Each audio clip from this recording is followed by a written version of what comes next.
Ayan guys, welcome back po sa aking YouTube channel. And for today's video, nagigisa ako ng sibuyas at luya. Ayan, so bali, taba ng manok guys yung pinaggisahan ko kasi marami ako. Sayang yung taba para hindi na tayo ano ng mantika guys, na maggamit ng mantika. Ayan.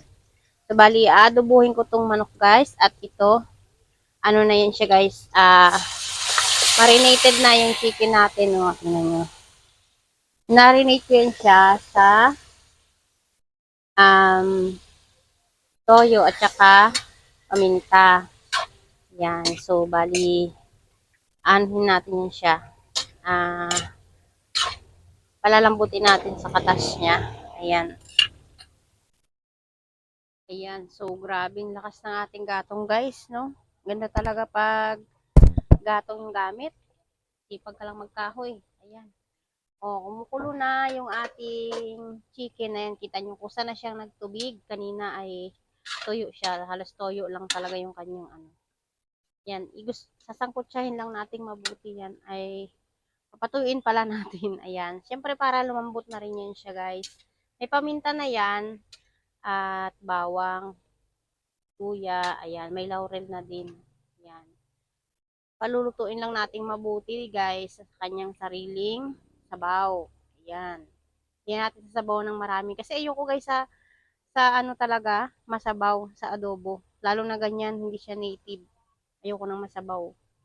Takpan muna natin guys. Yan. Ano. Grabe ang init dito. Ganda ng ating gatong. Lakas, di ba? Ayan guys, bali lagyan lang natin siya ng isang oyster sauce para medyo may konting tamis. Konti lang. Ayoko na masyadong matamis sa ulam. So bali, nilagyan ko pala siya guys ng unsalted na unsweetened na peanut butter.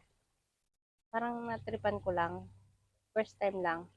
Kasi parang ano siya. Gusto ko lang medyo malapot-lapot yung sabaw ngayon. Parang may sauce lang pala siya. Hindi naman sabaw. Kasi ayoko talaga ng may sabaw. Yan. So, bali, paanohin lang natin yan siya guys. Pakulayin lang. Kunti-kuntiin lang natin yung kanyang sauce. Ayan o. Pag nag-simmer na yan, ay pwede na yan siya. Hanguin na natin yan siya. Ay, hindi pala. Lalagyan natin ng suka. So, bali, i-ano lang natin yan. Kasi ano naman niya siya, 45 days chicken. So, madali lang talaga siyang palambutan. Kaya, yan. Anuhin ko lang siya. Papakuluan ko pa ng konti. And then, magsusuka na ako. At, pwede na yan mamaya guys. Nguin. Yan guys. So, lalagyan ko na siya ngayon ng suka. Kasi, baka matuyo na yun siya. Kasi, kailangan hindi siya tuyong-tuyo. Kasi, alam niyo, di ba, may sauce. Parang may sauce siya dahil nilagyan ko ng peanut. Kaya, hindi siya matutuyo na katulad ng gusto ko na manunuot sa laman yung sabaw niya.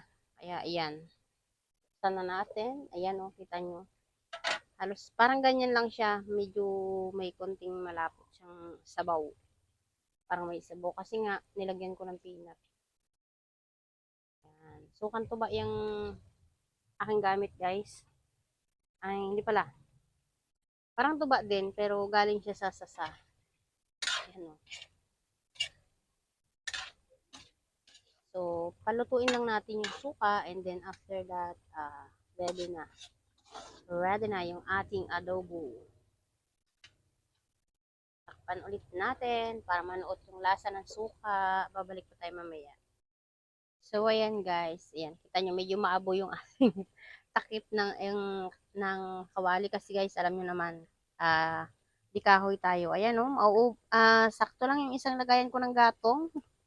Tingnan nyo at luto na yung ating creamy adobo. Ayan. So, ganyan lang siya. Hindi na siya papatuyuin ng gusto kasi ayan.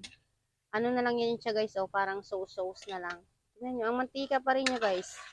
Kahit na sariling mantika lang yan ng chicken mismo yung minantika ko sa kanya. Grabe yung mantika niya. Kita nyo, ayun nagabukod. Ayan, di ba? Ganyan lang yun siya guys. So, luto na siya.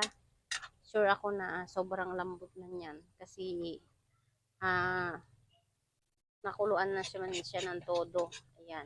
So, bali, okay na. Ayan. Sabi nga ni Grace Tan Felix, okay na to. Ayan, di ba? Okay na to. Ayan. Thank you for watching everyone. God bless po sa inyong lahat. Ayan. Kain po tayo.